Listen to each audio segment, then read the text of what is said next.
Hi, this is Coach Bill Self, and you're listening to Rock Chalk Sports Talk, 1320 KLWN.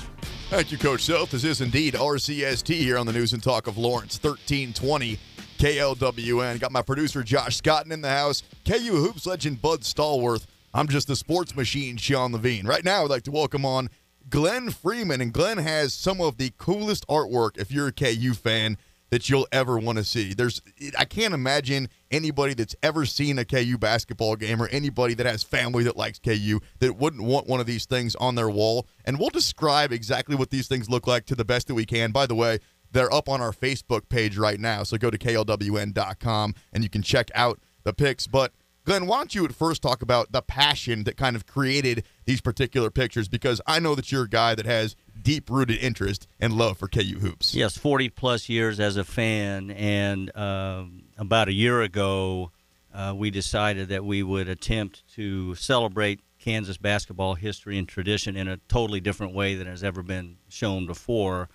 Our company had been involved with producing 3D pictures for fish and game and wildlife companies, and one day in Chicago we were in a meeting, and it just came to me that, why shouldn't we show this type of lenticular art and showcase the history of Kansas basketball in this unique way? That you can stop right there, my friend. You're going to have to explain this lenticular art, because I don't know, Bud's a genius. I know he was not just an All-American on the court, but off the court as well. You're going to have to explain what he's an academic All-American, aren't sure you, Bud? Yeah, you know this. Okay, Bud, y'all going to throw me under the bus. Bud, you going to break down the lenticular art, or should we let Glenn? I can break down all the lenticular you want to. What I cannot do is break down how did they went about doing it. But as Glenn was saying, there are all ways to see the university's program, the basketball program, in different kind of mediums.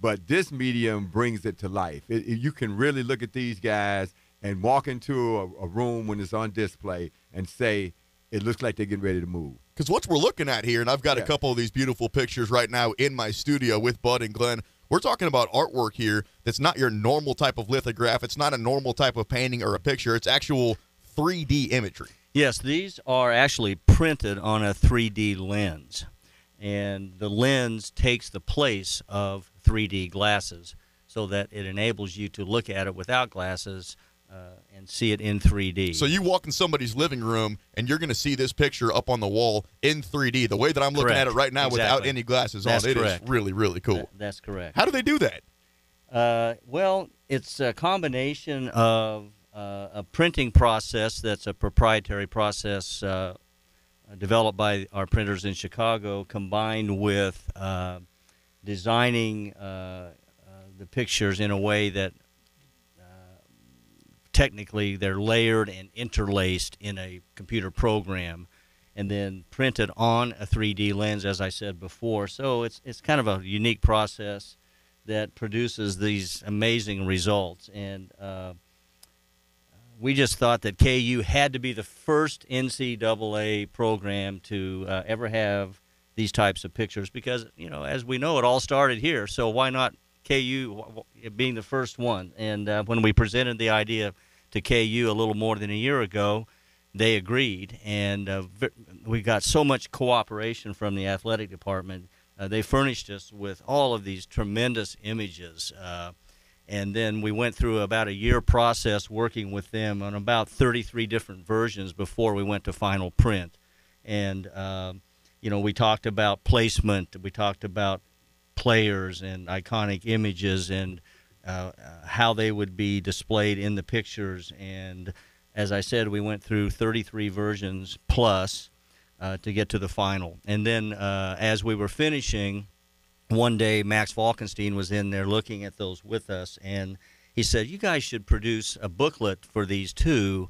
And so we thought, yeah, that's a good idea. So to kind of bundle the whole package together, KU Athletics helped us produce a guidebook, and that guidebook shows every image that's in both pictures, the Payheed piece and the Rock Chalk piece.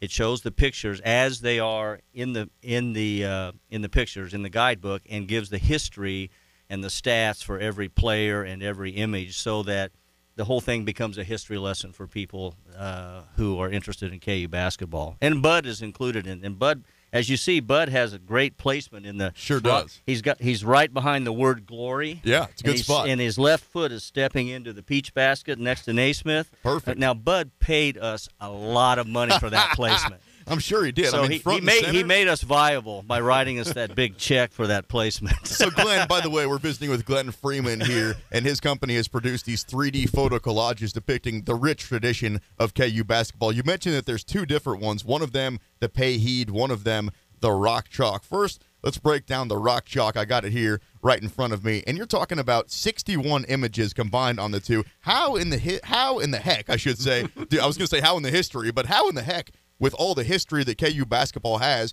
do you break it down to a certain amount of players or coaches? That was difficult.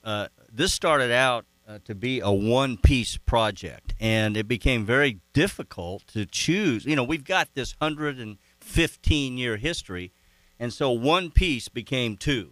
There are so many images that we couldn't do the program justice with one piece. And so one of them is the Pay Heed piece. The That's other one correct. is titled the Rock Chalk. That's correct. That's correct. Now, there are certain images who appear in both, and they were so important to the program. For example, Fog Allen. I could see that. He's in both. Different images, but he is in both.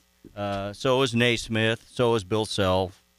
Of course, Max Falkenstein. One of the greatest pleasures of my life was working with Max on this project. And as you can see in the Pay Heed piece, it pictures Max in 1952 interviewing Clyde Lovellette after they had won the championship. That's a young sprout Max over there. Very young. He really, I think he was in his 20s then. Wow. And then 60-plus years later, here's Max in the Rock Chalk Jayhawk piece. Still looking good. Yeah, he's still looking good. And he's still, I mean, what a guy. And so he has the most history of any of these iconic images in the pieces with the university. Glenn, how did you decide to mix, or I should say layer, the different eras of KU basketball players? You got Bud, you got guys on I can see on there. You got Cole Aldridge, you got Ray LaFrenz, and you got Thomas Robinson, and you got Clyde Lovellette. All these different guys came from different eras. Yeah, and at first, when we first discussed this with KU Athletics, we were going to do the pieces by eras,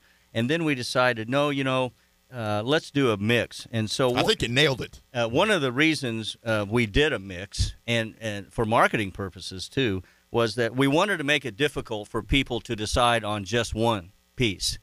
It's a good move. So, yeah, and so now what you have is you look at the Rock Chalk piece and you find things that you like in it, and then you look at the Pay Heed piece and you see things that you like in it, and you have a hard time deciding which is your favorite. No doubt. So then you have to say to yourself, well, I'll just take both of them.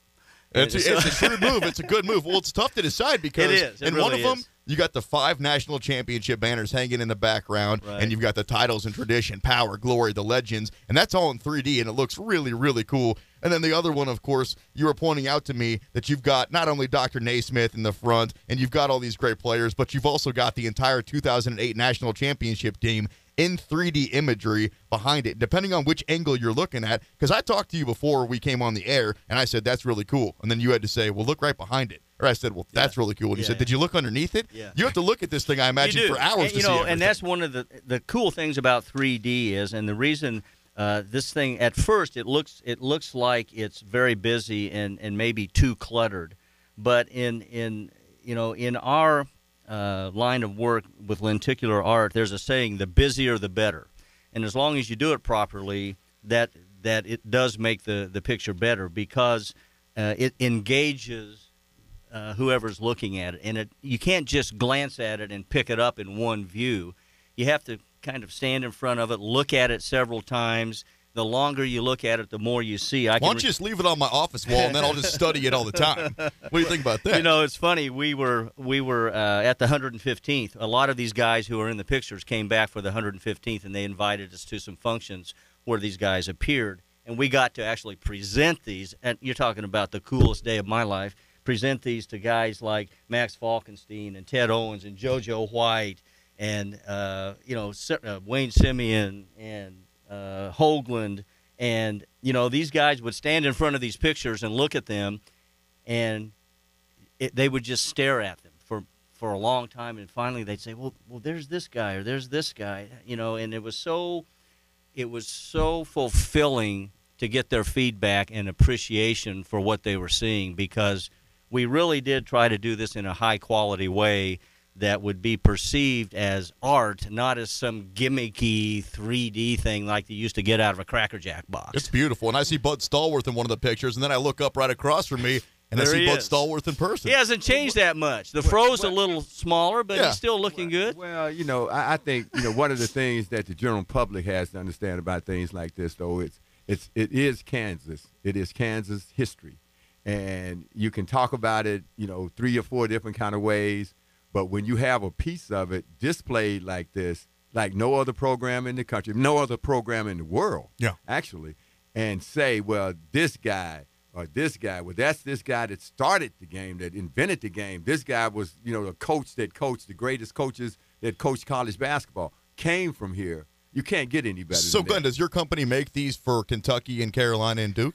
Well, we've been asked about that, and there may be. I don't really care. I'm just curious. Not at this point, we haven't, but there are some legitimate KU, Carolina, Kentucky connections that would be natural. But, Adolph Rupp and Dean Smith, absolutely. Absolutely. Roy Williams. Roy Williams. So it's a possibility. We'll see what happens. Right now, we're focused on KU. That's the answer I was hoping to get. Well, you can go to the other programs, but you still have to link Kansas back with them. Yeah, they all come back here. Hey, even John Wooten worked on the stadium here. Yeah. Still came through Lawrence. And one of the cool things for me, again, was ESPN College Game Day. Jim Naismith was back, the grandson of James Naismith, and we got to present a set of these to Jim and his wife. And what a moment that was. What's the response been when you've given or shown the people that are actually in the pictures, people like Bud, and you've shown them something that probably they've never seen artwork like this? You should ask Bud that, because here's a guy. Yeah, ask him. Well, and Sean knows this about me. I bleed the Jayhawk crimson and blue. So, but to literally, I've seen him cut. It's really awkward. That's right. But to have this, and I know you're gonna say, well, your jersey's hanging there. You got your name on both ends of the court. But now I'm with my team. See, I'm with the Legends team now. And that's forever. And, you can walk and say, well, I played with this guy. I knew that guy. But when you are recognized as being part of that fraternity, you can't pay for that. And that's one thing, Glenn, that I really like about these particular pictures is that I'm a jerseys guy, right? I'll go out and I'll buy a jersey, but the problem is I've got a LeBron James Cleveland Cavs jersey and I've got a Zach Greinke Kansas City Royals jersey that have been hanging in my closet for the last several years. Yeah. These type of things, they withstand the test of time forever. Actually, there's no shelf life. No matter what happens from now on in KU basketball, these images have no shelf life because they're historical. So they still have relevance forever. And that's one of the cool things about a piece like this. And just, to be able to work with KU athletics and to be able to come in contact with many of the people that are in these images and have them appreciate this and shake my hand and say, we love these. And, it's just so fulfilling. I just noticed something else, by the way, in the Payheed one when I look down there. That you have Allen Fieldhouse basically for half the photo in the background. That's right. Most people don't pick up the Allen Fieldhouse It took a while. Because I was thinking, Isn't that cool? You've got all these coaches, all these great players. You've got the tradition, power, glory, legends. Where's Fog Allen? You take a close look at it, and Allen Fieldhouse is right there in the back. That is too cool. It is cool, and the whole history of Allen Fieldhouse is talked about in the booklet. And the thing, one of my favorite images in here is the bronze statue that's in front of Allen Fieldhouse. Look at the detail in this. It looks. I stood in front of it last night. It looks just like it. How cool is it? It's just amazing what can be done with these things. It's so fulfilling to have something like this, and I can tell you from our experience with one of the outlets that carries the pictures last Saturday with Bud, people come in and they look at this, and they're just in awe, and it's so satisfying to have a project turn out the way we have had it turn out and be accepted so well by not only the people that are in it in their appreciation, but the fans who appreciate the guys like Bud who are in it. No doubt. And Glenn, with the 3D technology, when you and I were doing some correspondence and you had sent me images, of course, when you send it to me, I could only see it on my computer in 2D. And I thought, this picture's pretty cool looking. And then you came in here and showed it to me, and it just blew my socks off. I mean, when you had envisioned, I was with all the KU passion that you have, and you started this idea that I was going to come up with these pictures, and then what was originally one picture became two pictures because there were so many different individual iconic images that you wanted to fit in there. Now that the final product is out, how satisfied are you with what you got? I can't sleep at night thinking about it. It's beautiful. And it was such a labor of love, and we had so much cooperation and enthusiasm about the project from the people at KU Athletics who were helping us because, they were part of something that's never been done before, too, and part of another first at KU. So it's just been a tremendous experience for the last year. And now the fun part begins because we're out showing it to people and trying to see how their reaction compares to what we thought their reaction would be when we were developing these. And so far it has been over the top, just I'm like sure yours. It's going to be like mine, jaw-dropping, and when you actually see it in person, you can't believe it. So after talking about it, how do people actually get their hands on one of these? They can go to our website at 3dsportspics.com, and it lists some of they can buy directly from us. They can, here in Lawrence, they can go to Framewood's Gallery. They could go to Kansas Sampler, the KU store in Allen Fieldhouse, the KU bookstore at the Union and at the Oriad. We've had discussions with Kansas Sampler, and they have asked to put them in the other stores throughout the state, so that's happening very soon. And who knows where else from there. But there are plenty of ways to get them at this point. If you just go to the website, you can see, you can find out where they can be purchased. And, of course, we've got the pictures up on our Facebook page right now there at KLWN.com. Glenn, before you get out of here, is there a particular favorite? I'm not going to ask you which one of the two pictures is your favorite because when I Other than Bud, you mean? Well, and you can't say Bud either. When I saw the first one, when you came in here and you unveiled it, I thought that's the coolest thing I've ever seen. Yeah. And then you showed me the other one, and I thought, oh, man, that's the coolest thing I've ever seen. Well, I mean, that's the purpose was to make it very difficult to pick a favorite. I have to say that in my heart, emotionally, the favorite part of this thing is, for me, the picture of Max in 1952 and then 60 years later in the other piece, and he's still around the KU program. He is, for me and most people who grew up listening to KU basketball, he's the icon. He's the man. And to have him say to us, everyone who's a KU fan should have one of these. The day he said that, I got a lump in my throat, and it just told me, we did our job. That's pretty special. These things are really beautiful. Tell the people one more time, give them out your website if they want to get their hands on a couple of these pictures. 3dsportspics.com. He's Glenn Freeman. This is Rock Chalk Sports Talk on the News and Talk of Lawrence, 1320 KLWN 20 KLWN 20 KLWN.